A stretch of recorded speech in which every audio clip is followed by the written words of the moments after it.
Hello, everyone. Welcome to another My Music Now. What's this? That's right. It's not half happy.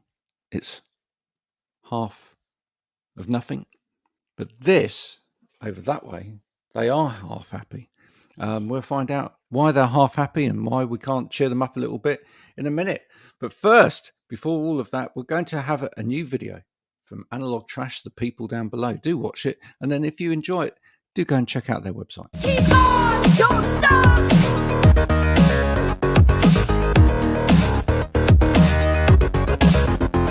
Keep on, don't stop.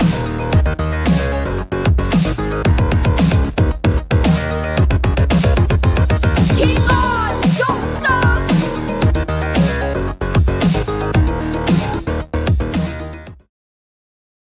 There you go. And as that fades away, Half Happy are here. Zach, Rose, welcome. Thank you so much for coming to talk to me on this very hot day. The first hot day that we properly had in the UK. No, it is nice. I'm not complaining.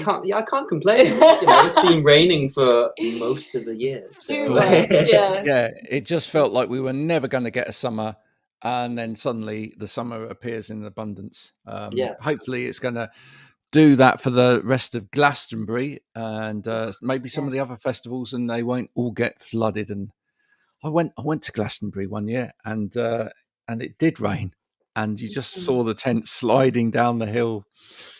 You've been on a pretty bad year. Yeah, I think 2007 or 2008 was a pretty bad year.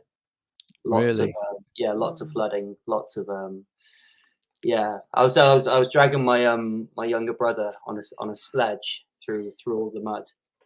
Yeah, you see, everybody's got a Glastonbury story, or everybody that's been to Glastonbury has got a Glastonbury story. Mine was that I actually went as a punter, and I took a group of friends, and then I completely lost them because the day that I arrived, a radio station that I was doing some work for actually called me and said, our person that's on site that's meant to be doing the interviews, they've decided not to do them. So do you want to do them? And of course I said yeah. So that was it. I didn't really see my friends for the rest of the festival because I was backstage most of the time. So it was fun. Oh, nice, yeah. That's cool. Yes, back in the day, a long time ago. But listen, anybody that wins a Welsh Music Award, that you've got to be applauded for that, and also anybody that is picked up by Huw Stephens is again going to be someone that I'm going to listen to. What a wonderful chap he is. We expect to hear him at Glastonbury. Yeah, he'll be there. Oh, I enjoy his Glastonbury little interviews and things like that. Do you have any kind of favorite presenters of music, etc.? Are there people that you listen to that you think I've got to, I'm going to aspire to appear on their show or be seen on that? Steve Lamacq, obviously, before Huw took over his show, he was always one that was on the list to kind of get in with, to be honest. Jules Holland. It'd be nice to be interviewed by him. Absolutely. Is that the dream? Is that one of the dreams? Get on the Jules Holland show. It's got to be Holland and be a mark, KXP over in America as well. Right.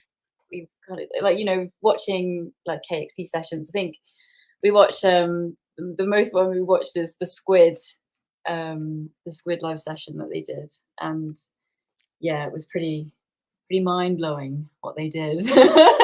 Yeah, I love it. Now, listen, you've actually been around as a band for quite a while. Is that right? But we were basically behind the scenes for a long time writing, me and Zach, but we officially started releasing music. What was it? 2022. 2022. Which doesn't feel that long ago. I don't know if it is. We started writing in 2019, 2020. Yeah. And was we're building the foundations in the background, and then recording, writing, getting all the stuff ready for release in 2022, and then we just came out with 3 singles: Love Sweep, Steal Me Away, and Runaway Girl. And then off the back of that, it's just been non-stop. Chaos. What was the first big break? What was the thing that kind of Runaway Girl. Runaway Well, Girl, yeah. I think we don't know what the, kind of like no rhyme or reason to it, it seems, but that got well, on other Hot than New it's a good tune, right? Bands. Yeah. It got on Hot New Bands on Spotify, editorial playlist, and that kind of sent its streams up quite a lot. and we just got a lot of shows from just being on that playlist, and we were also on the Forte project, which is a Welsh development scheme in South Wales. Well, those two things kind of hit at the same time. So Forte was the first kind of like application that we did that kind of, and they accepted us, and we were like, oh, okay, that's a good like kickstart to the year, being in January. Just saying that like a lot of times you don't have a lot of content, and then the Hot New Bands happened in January, and then it just kind of seemed like that was like a good boost into last year. We ended up playing quite a lot of shows. We're saying that we're also like full time. Yeah. It was does it feel hard keeping the momentum going? Does it feel like you sometimes need to stop and think about what's next, and there's no time to stop and think about what's next, or there is no time? Yeah, that's it. Like, I think because we didn't necessarily like rush on the material that we'd already had recorded before, like we released in 2022. I think we made sure that we had like enough material that we could then just kind of keep a steady flow if we had to, and then it was nice that things kind of crept in, and it just meant it all kind of like extended a little bit longer than we thought it would. So, and then by the time like those kind of singles wrapped up, we'd already recorded 2 other ones, and it was like, oh, let's start again with another 2, and that was Boozy and Say This Twice. And then we've kind of done a similar thing this year. We've gone to the studio again in January, and so we just want to keep making music. You feel like you're on a roll at the moment. You feel like you're, in a good creative space, etc. Feels like quite a nice momentum, I think,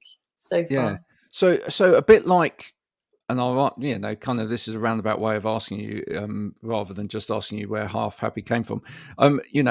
If you're on a roll, etc., and things are going well, etc., a bit like Poundland is now, it's difficult to call it Poundland because when you go, there's hardly anything that's a pound.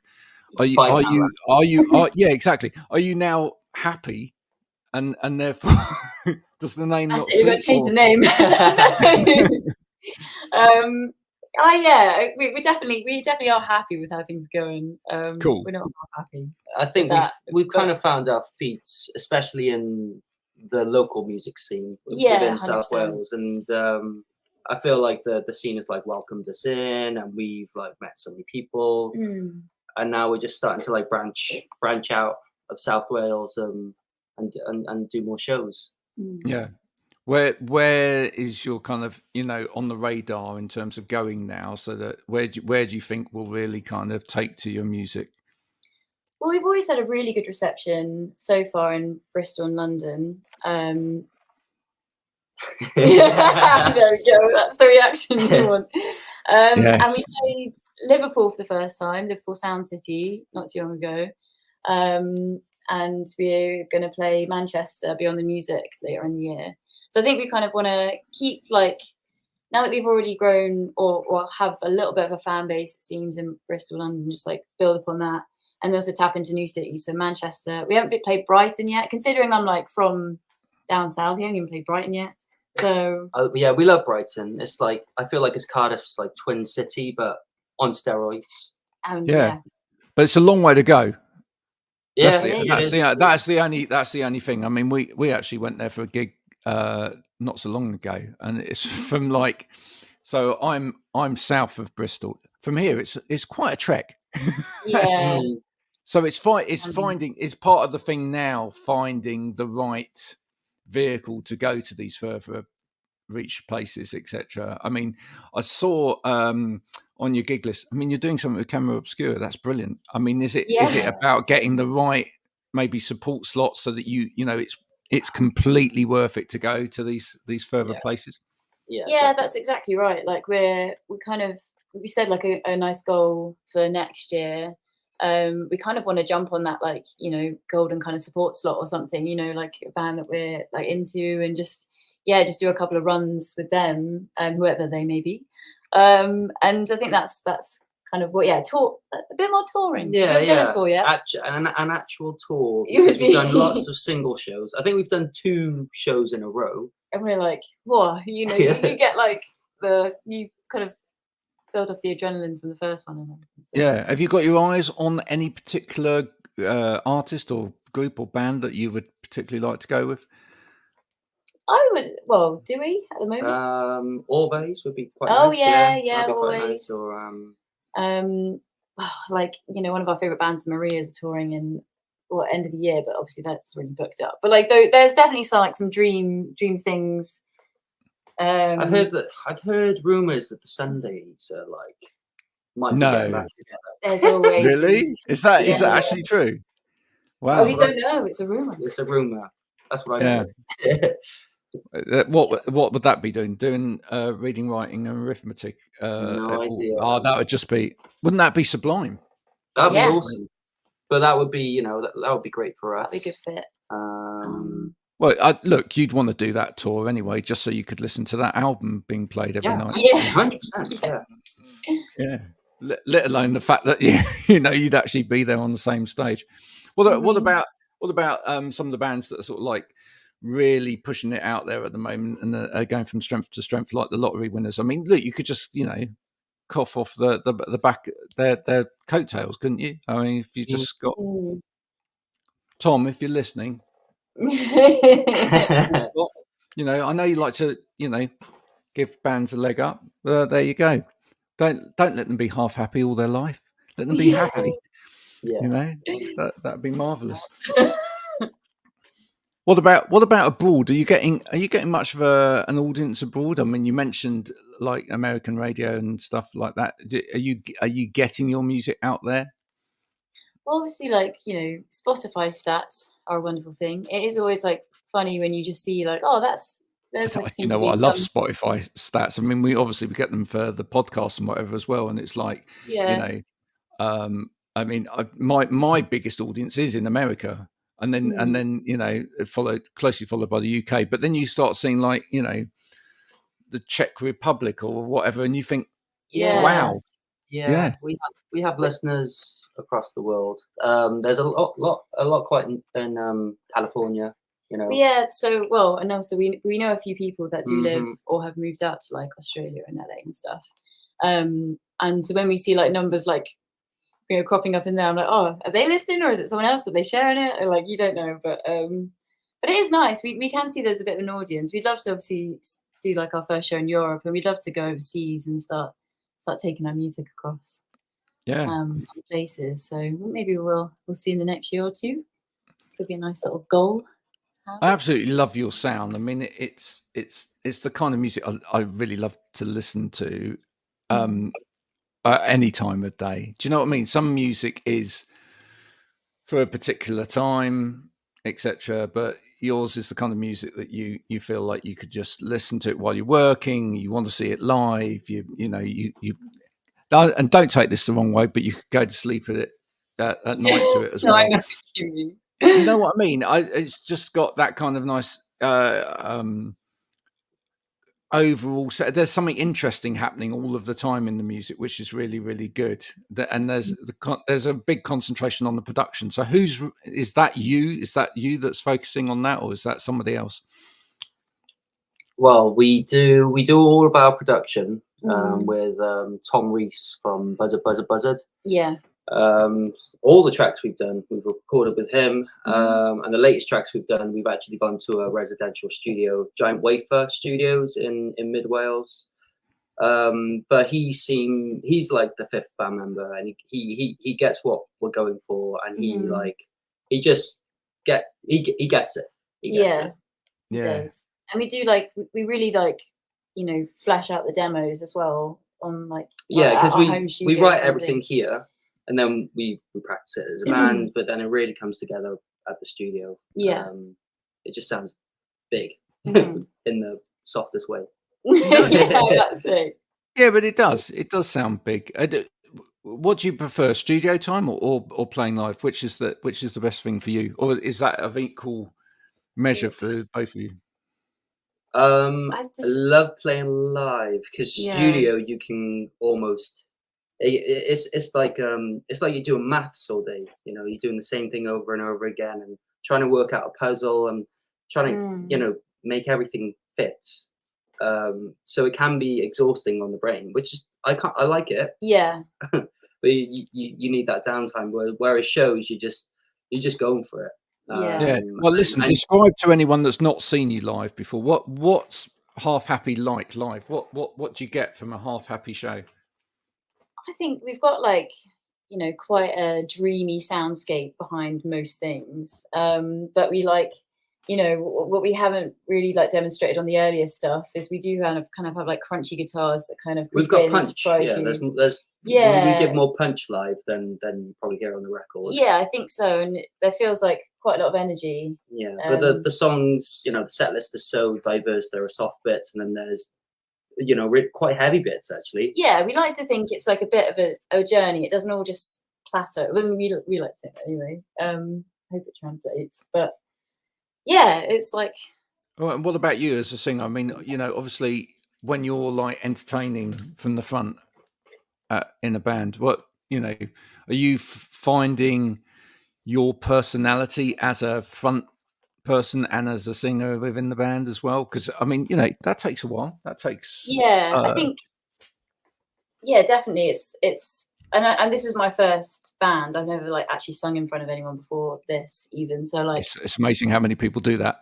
Yeah, and it's like, and it was like quite terrifying the first time, but I think definitely getting into more of like a feel for it now. I think like definitely with this, it'd be nice to play like the newer songs that we have as well in the next kind of few shows that we have coming up, just to kind of like really like flesh that out. I think I've definitely grown in confidence, and it's definitely more fun than it was. Like it was always been like enjoyable, but now I can find more fun in performing. Before I was like, it was daunting. It's pretty terrifying to be honest. But yeah, definitely find the fun for it.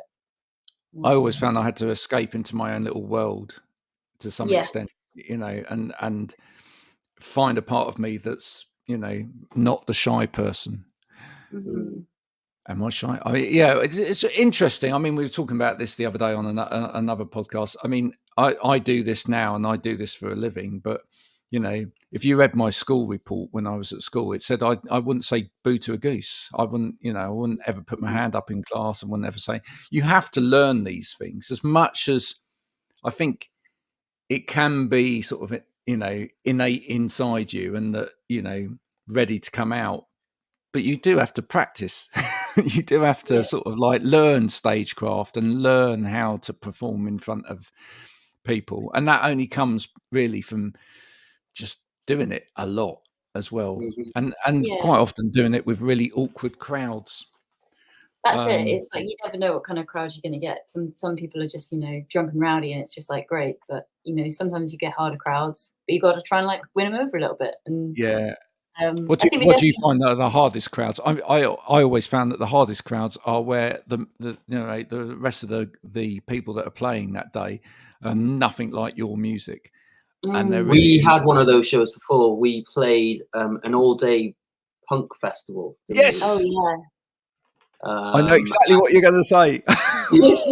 And we were just right in the middle, and we were just like, well, we weren't isolated, but everyone was just looking at us like, okay. We weren't that heavy, and we were. And I just made a joke. I was like, we're about to play the heaviest song now. It's like so with you there. So with you there. We got signed years ago. We got signed to a punk label, and we didn't really realize the ramifications of that. And we were kind of like shoegazy indie, right? And so I can remember this massive gig in Blythe up north, and we were the last people on, and everybody else had been doing like classic punk songs, etc. It's like Ramones, the Sex Pistols, whatever. And then we come on and we do like 3-part harmonies and shoegazy guitar. And then we're just looking at this crowd going, we better get out of here, I think. Just like, none of didn't the matter how good it was. Yeah. None of the other bands were using a pedal board, were they? It was just straight in and drive all the way up. And I was like, That's the difference. It's classic. But I think gigs like that make you. I think they make you, because you start to focus in on, is there something that I can give to this crowd, and if I can get any kind of emotional connection whatsoever. We're a bit more carefree, I would say, for that show. I think we just kind of like, you know, let's just go for it. Screw it. Yeah, let's let's have the most push the fun. boundaries, and let's just see, you know, how we can, you know, make an impact on this crowd. Yeah, and that helps in a way. It helps because it brings out another side of you, and you get that in your armory then, and then you can use that another time. That's brilliant. So what's the goal for the rest of the year? Are you going to any festivals, either as punters or as a band? Are you doing any festivals? So as punters, we're going to Wilderness Festival. Yeah, first time. Nice. That'll be fun. And check it out for when you play it. Yeah. And then we are playing Beyond the Music Festival in Manchester, and then we're doing Soon Festival in Cardiff. Nice. In October. Nice. Cool. And so maybe some others might pop up. We're not so sure more new music to be released this year? More new music is coming. Yes, we have. So we just released our latest single, Slow Down. When was it now? Last week? Last week. Last week. And we're going to be releasing some more at the end of the summer. And then. And do you feel like the time? Where are you in your sort of progression? Do you feel like the time is for you at the moment just to keep writing, keep progressing, release stuff as it comes out, and just keep kind of building a fan base, get out, do as many gigs as you can?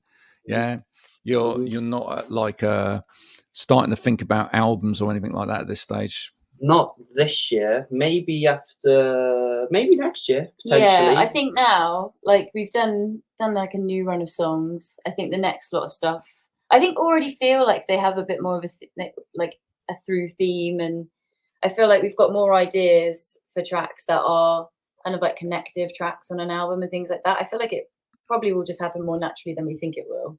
With the newer stuff that is, with the early voice notes and things that we've got bubbling away. And we've got loads of like interludes that we're like starting to put together as well. That we could just, you know, you can just hear kind of that would work on an album. Fun with that kind of stuff. And I think it comes at the right time.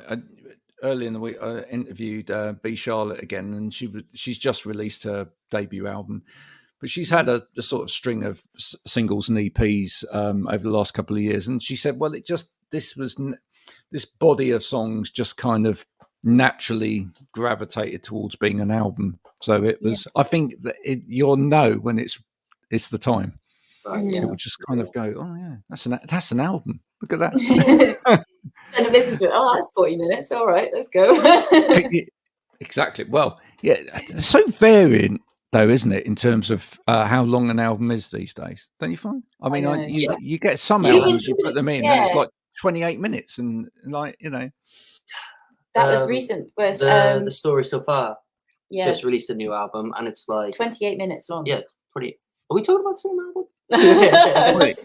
Could well be. I just feel like, I don't know. I feel like if I did an album now, it would have to be, you know, pushing towards more like the 40 minutes rather than 28 minutes. I just feel like I'd be shortchanging people.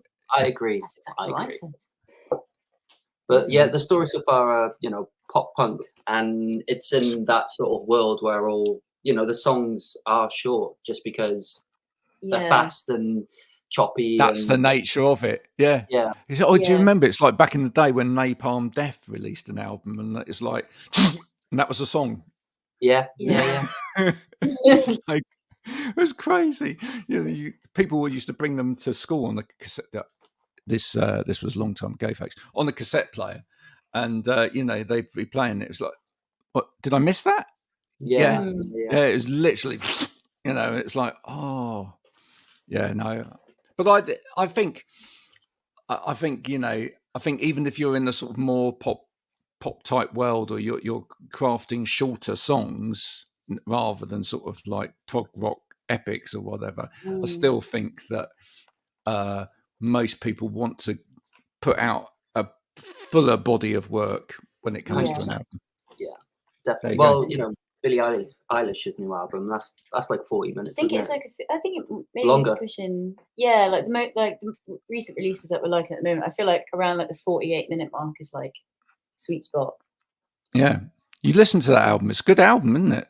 Yeah. It is The good. latest Billie Eilish. Yeah, it's actually. Really good. It's one of those things where a lot of people go, "Oh, it's Billie Eilish," and you know, and We were surprised. I was surprised. Yeah, for sure. yeah, I think it's mature. yeah, it's very musically mature, Yeah. and you can hear that it's definitely the right direction for them as writers to be taking. I think takes her into actually takes her into a different league, really, in terms of where she's going now, which is good. Billy, if you're listening, we love the album, and again, Half Happy would be totally happy to come and support on the tour at any time. If you know, We would if actually. you want. That would be totally. awesome. Yeah. They may even sell your merch for you. How about that? That'd be a good deal. Yeah. Drive you around in a car, buy you hot dogs, whatever it is you want, you know. Yeah, that's it. Just whatever you want. Listen, it's been a pleasure talking to you, Sacramose. Love your music. Just keep doing it because it's tremendous. And you know, hope all of the things that you've got planned for the rest of the year and into next year really happen. And I want to say as well, folks, because I'm a big purveyor of the old music merch. I annoy my wife because I've got like 2 whole drawers full of band t-shirts. Right, it's kind of an annoying habit, but Half Happy do have some wonderful merch on their website as well that you can go and buy. So if you're into that kind of thing, you know, and if you prefer to stream your music, which doesn't really pay anybody anything, just go and buy a t-shirt. Right? Yeah. This is a simple philosophy, folks. Buy the t-shirt, listen to the album. Buy the t-shirt, listen to the album. It's kind of a fair swap, really.